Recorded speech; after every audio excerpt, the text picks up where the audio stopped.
तो अपना ये चैप्टर नंबर कौन सा है एनसीईआरटी में? चैप्टर नंबर है अपना 5, यानी कि बैंक रिकंसिलिएशन स्टेटमेंट।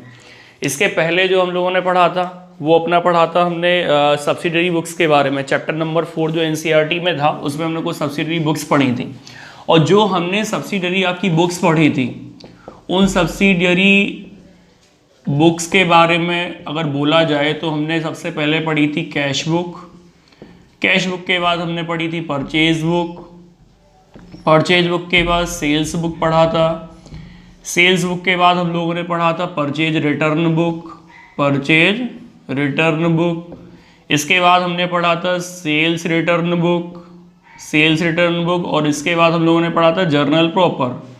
ठीक है, तो जैसे कि ये वाली जो अपनी बुक थी कैश बुक, कैश बुक के अंदर हम लोगों ने जो चीज़ें पढ़ी थी, कैश बुक के अंदर हमने पढ़ा था कि एक सिंगल कॉलम कैश बुक होती है, एक होती है डबल कॉलम कैश बुक, और एक होती है कौन सी, पेटी कैश बुक। ठीक है, ये चीज़ ऑलरेडी हम लोग पढ़ चुके थे।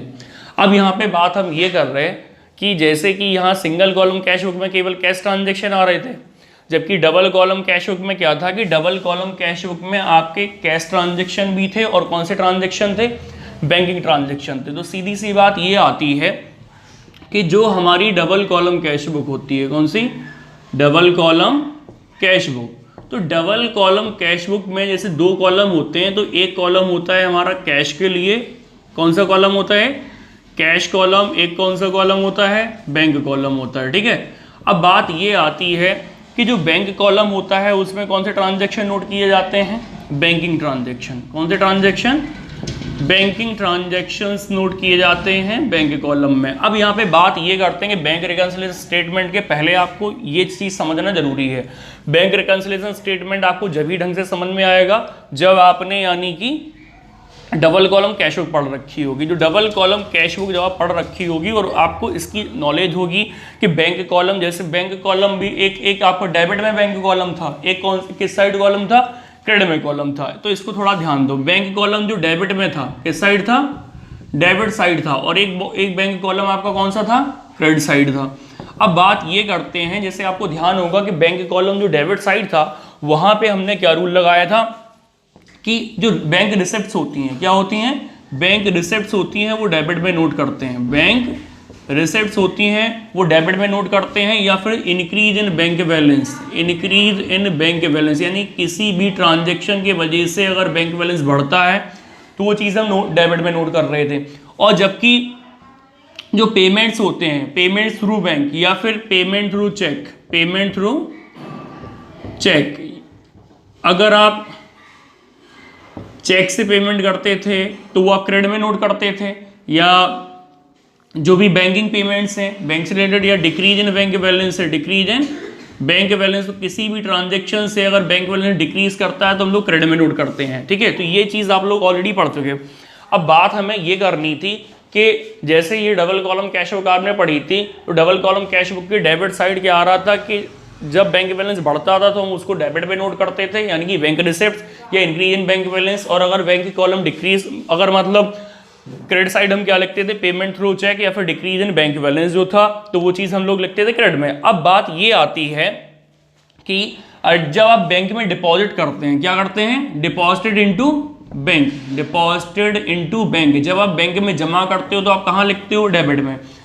मतलब जो ओनर है वो अपनी कैश बुक में कहाँ लिखेगा, डेबिट में लिखेगा। जबकि क्रेडिट साइड क्या होता है, withdrawal from bank, withdrawal from bank. अगर बैंक से कोई भी पैसा आप निकालेंगे तो कहाँ लिखेंगे, क्रेडिट में। तो ये कुछ मैंने एग्जाम्पल टाइप को आपको समझाने की कोशिश की जो आप ऑलरेडी पढ़ चुके हो, तो इसकी बेसिक जानकारी आपको जरूरी है। ठीक है, ये हो गई डबल कॉलम कैश बुक की बात। फिर हम लोग क्या करते थे कि डेबिट और क्रेडिट का डिफरेंस निकालते थे। डेबिट क्रेडिट का जब हम डिफरेंस निकालते थे तो डिफरेंस जब हम लोग निकालते थे डेबिट और क्रेडिट का, तो जो डिफरेंस आता था वो हमारा, उसको हम किस नाम से जानते हैं, बैलेंस के नाम से जानते हैं। तो वो बैलेंस पता, डेबिट बैलेंस भी हो सकता है और क्रेडिट बैलेंस भी हो सकता है। कौन सा बैलेंस हो सकता है, डेबिट बैलेंस भी हो सकता है, और कौन सा बैलेंस हो सकता है, क्रेडिट बैलेंस भी हो सकता है। किसके according, as per cash book. तो कैश बुक का वो डेबिट बैलेंस भी हो सकता है, या फिर कैश बुक का कौन सा बैलेंस हो सकता है, क्रेडिट बैलेंस। देखो डेबिट बैलेंस कब आएगा, जब आपकी डेबिट साइड ज्यादा हो, यानी कि जब क्या हो कि जो आपकी डिपॉजिट हैं, जब क्या हो, डिपॉजिटेड मोर देन पेमेंट्स, यानी कि जब आपके डिपॉजिट ज़्यादा हो या फिर डेबिट साइड ज़्यादा हो और क्रेडिट साइड कम हो, तो डेबिट साइड का जो एक्सेस बैलेंस है वो चीज़ हमारा माना जाएगा डेबिट बैलेंस। दूसरी बात, जो कैश बुक का क्रेडिट बैलेंस कब निकलता है? क्रेडिट बैलेंस जब निकलता है जब आपके यानी कि पेमेंट्स ज़्यादा होते हैं, पेमेंट्स ज़्यादा होते हैं। किससे होते हैं? डिपॉजिट से। अब बात ये आती है कि डिपॉजिट से ज़्यादा आपके बैलेंस कब हो जाएंगे? वो बेटा जब बैलेंस होंगे जब आपका ओवरड्राफ्ट होगा। क्या होगा? ओवरड्राफ्ट, यानी कि आपने ओवरड्राफ्ट फैसिलिटी ले रखी होगी। ओवरड्राफ्ट की फैसिलिटी मैंने बताई थी कि overdraft is a facility of over withdrawn of money from the bank account. Bank account से जो एक्स्ट्रा पैसा निकालने की जो फैसिलिटी करंट अकाउंट होल्डर को मिलती है, बिजनेसमैन को मिलती है, वो उस केस में आपके पेमेंट ज़्यादा हो जाते हैं और डिपॉजिट आपकी कम आती है। तो ये एक पहले ओवरव्यू आप क्लियर कर लो, ठीक है। अब बात ये आती है कि जो ओनर है, ओनर अपने ट्रांजैक्शन कहाँ पे रिकॉर्ड करता है या बिजनेसमैन अपने ट्रांजैक्शन कहाँ पे रिकॉर्ड करता है? तो ओनर या फिर बिजनेसमैन या फिर उसका जो अकाउंटेंट है या फिर जो फर्म है वो ट्रांजैक्शन कहाँ रिकॉर्ड करती है? Records banking transaction. कौन से? बैंकिंग ट्रांजैक्शंस इन कहाँ नोट करती है? वो डबल कॉलम कैश बुक में। मतलब जो ओनर है वो अपने सारे ट्रांजैक्शन को कहाँ नोट कर रहा है? डबल कॉलम कैश बुक में नोट कर रहा है। मतलब जब भी आप बैंक में जमा कर रहे हो डेबिट में, जब भी बैंक से विड्रॉ कर रहे हो कहाँ पे नोट कर रहे हो? क्रेडिट में। लेकिन क्या आपने सोचा है कि बैंक भी तो कोई ना कोई स्टेटमेंट मेंटेन करती है? बैंक में जब आप रुपए जमा करने जाते हो या विड्रॉवल करने जाते हो, बैंक से कोई भी ट्रांजैक्शन करते हो, तो बैंक भी कोई ना कोई स्टेटमेंट बनाती है। जो बैंक स्टेटमेंट बनाती है उसको किस नाम से जाना जाता है? तो उसको जाना जाता है पासबुक के नाम से या फिर बैंक स्टेटमेंट के नाम से। कौन से? पासबुक या फिर बैंक स्टेटमेंट। तो बैंक, जो बैंक है आपकी, चाहे SBI बैंक है या PNB है, कोई भी बैंक है जिससे आप ट्रांजैक्शन कर रहे हो, तो बैंक रिकॉर्ड्स ट्रांजैक्शंस इन बैंक स्टेटमेंट। कहाँ पे? बैंक स्टेटमेंट या फिर जिसको हम लोग किस नाम से जानते हैं? और पासबुक ऑफ कस्टमर। तो कस्टमर की पासबुक में ट्रांजैक्शन, कस्टमर के जो भी ट्रांजैक्शन होंगे वो कहाँ पे नोट करती है? पासबुक में नोट करती है। अब बात यहाँ ध्यान से समझो, क्या बात है कि जो पासबुक है, कौन है? पासबुक। पासबुक में एक चीज़ ध्यान रख रही है कि पासबुक में भी वो डेबिट क्रेडिट करता होगा। क्या करता होगा? डेबिट करता होगा। और क्या करता होगा? क्रेडिट करता होगा, ठीक है। लेकिन ये इसका जस्ट अपोजिट है। जो इसका डेबिट है वो इसका क्रेडिट है और जो इसका क्रेडिट है वो इसका क्या? डेबिट। क्यों है वो अभी हम बता रहे हैं क्यों है। देखो, मान लो कि हम बैंक में हैं, हम अकाउंटेंट हैं, मान लो किसी बैंक में अकाउंटेंट हैं, वहाँ पे हम अकाउंटिंग कर रहे हैं। आप हमारे पास रुपए जमा करने आते हैं। आप अगर हमारे पास रुपए जमा करने आओगे तो इस कंडीशन में क्या होगा कि आप एंट्री बनाओगे कि bank account debit to cash account, cash deposit into bank की आप अपनी बुक्स में क्या एंट्री बनाओगे? Bank account debit to cash. तो आप सीधी सी बात है कि बैंक अकाउंट को क्या कर दोगे? डेबिट कर दोगे। बैंक अकाउंट को क्या करेंगे हम लोग? डेबिट करेंगे। मतलब आप अपनी बुक्स में जो बैंक अकाउंट है, बैंक अकाउंट को क्या करेंगे? डेबिट। क्योंकि आपने एंट्री बनाई bank account debit to cash, तो आपने अपनी बुक्स में बैंक अकाउंट को डेबिट किया है, तो डेबिट साइड आपने डिपॉजिटेड इनटू बैंक लिखा। लेकिन हम सामने अकाउंटेंट बैठे, अब हमें आपसे रुपए मिल रहे हैं, तो मान लो हमें रुपए मिल रहे हैं किससे? मान लो कनिष्ठ से रुपए मनी रिसीव हुई। तो अगर कनिष्ठ से हमें मनी रिसीव हो रही है तो उस कंडीशन में जो अकाउंटेंट होगा, जो बैंक अकाउंट है, अगर उसके अकॉर्डिंग आप उसके व्यू पॉइंट से देखो तो क्या होगा? वो क्या बनाएगा? कैश अकाउंट डेबिट टू कनिष्ठ। तो उसने कनिष्ठ का अकाउंट क्या किया है? क्रेडिट किया है। कनिष्ठ का अकाउंट उसने क्या किया? क्रेडिट। तो जब भी आप बैंक में जमा करते हो तो आप कैश बुक में तो डेबिट करते हो, लेकिन बैंक आपको क्या करेगी? क्रेडिट। क्योंकि बैंक के बिहाफ पे आप जाके देखो, आप ये समझ के देखिएगा कि अगर आप बैंक में हैं तो कस्टमर जमा कर रहा तो क्या एंट्री बनाएंगे? Cash account debit to customer ही तो करेंगे। तो कस्टमर का अकाउंट हम क्या करेंगे? क्रेडिट करेंगे। तो इसलिए deposited into bank, deposited into bank वो क्या होता है? क्रेडिट होता है। मतलब जो आप पासबुक में डेबिट कर रहे थे, जो आप कैश बुक में डेबिट कर रहे थे, वो पासबुक में क्या होगा? क्रेडिटेड होगा डिपॉजिट। आप कैश बुक में डेबिट साइड डिपॉजिटेड लिख रहे थे, लेकिन पासबुक में वो कहाँ लिखा होगा, क्रेडिट में लिखा होगा डिपॉजिटेड इनटू बैंक। या फिर किसी भी ट्रांजेक्शन से आपका इंक्रीज इन बैंक बैलेंस हो, इंक्रीज इन बैंक बैलेंस हो क्रेडिट में। इसलिए क्या है कि आप अपने फादर या फिर मदर वगैरह जिनकी भी आपके पास पासबुक हो, पेरेंट किसी फैमिली मेंबर की पासबुक हो, उनके में देखना जब भी वो रुपए जमा करते हैं लिखा रहता है, मैसेज भी आ जाता है योर बैलेंस या your bank account is credited by, इस तरीके से। और वो आप पासबुक उठा के देखोगे तो वहाँ भी क्रेडिट लिखा होगा। इंटरेस्ट अगर उन्हें मिलता है तो वो क्रेडिट करके लिखा होता है, ठीक है। तो ये चीज़, लेकिन जब आप विड्रॉ करेंगे, जैसे आपने विड्रॉ किए पैसे, मान लो स्नेहा ने विड्रॉ करे, तो उस कंडीशन में क्या होगा कि आप अपनी बुक्स में क्या एंट्री बनाएंगे, cash account debit to bank. तो बैंक अकाउंट को आप क्या करेंगे, बैंक अकाउंट को आप क्रेडिट करेंगे क्योंकि आपने बैंक से विड्रॉ कर लिए। लेकिन बैंक ने मान लो स्नेहा को रुपए दिए, तो बैंक क्या बनाएगी, मतलब जो अकाउंटेंट होगा कि स्नेहा डेबिट टू कैश, तो डेबिट किया जाएगा। इसलिए विथड्रॉन फ्रॉम बैंक, अगर बैंक से पैसे निकाले जाएंगे तो डेबिट किया जाएगा कहाँ पे, पासबुक में। और या फिर डिक्रीज इन बैंक बैलेंस हो, डिक्रीज इन बैंक बैलेंस हो, किसी भी ट्रांजेक्शन से कॉमन सी चीज है वो चीज क्या हो जाएगी, डेबिट। तो ये चीज पहले आप क्लियर कर लो कि बैंक कॉलम मतलब जो क्या बोलते हैं, डबल कॉलम कैश बुक है, डबल कॉलम कैश बुक का डेबिट साइड और पासबुक का कौन सा साइड, क्रेडिट साइड, ये बराबर होते हैं, ठीक है। ये फेवरेबल बैलेंस होते हैं। तो समझ लीजिएगा कि यहाँ पे डेबिट बैलेंस एज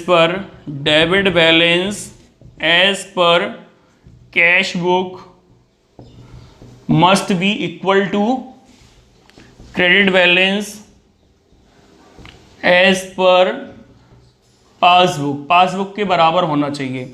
इसी तरीके से अगर क्रेडिट बैलेंस दिया है, credit balance as per cash book, तो वो किसके बराबर होना चाहिए, debit balance as per passbook, debit balance as per passbook के बराबर। और एक चीज और, ये आपका फेवरेबल बैलेंस माना जाएंगे। ये जो दोनों बैलेंसेज हैं, debit balance as per cash book और credit balance as per passbook, ये दोनों आपके फेवरेबल बैलेंस है। फेवरेबल बैलेंस का मतलब है कि आपके बैंक में रुपए जमा हैं, ठीक है।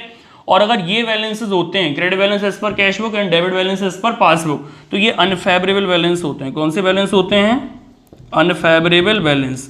अनफेवरेबल बैलेंस का मतलब समझ रहे, इसका मतलब होता है ओवरड्राफ्ट। ये क्या है, ओवरड्राफ्ट है, मतलब आपने ज़्यादा विड्रॉ कर रखे हैं। तो ये चीज़ अब होता क्या है, जैसे कि मैंने आपको समझाया, ये दोनों मैच करें कि जो आप मतलब बैंक में गए, आपने मतलब पासबुक प्रिंट कराई मंथ एंड में, और मंथ एंड में आपने कैश बुक का बैलेंस देखा, दोनों बैलेंस आपस में कैसे हो, मैच करने चाहिए।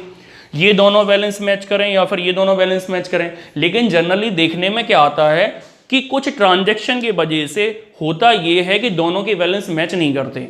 अगर बैलेंस मैच नहीं करते हैं तो उस कंडीशन में हम कौन सा स्टेटमेंट बनाते हैं, बैंक रिकंसिलिएशन स्टेटमेंट। समझ रहे।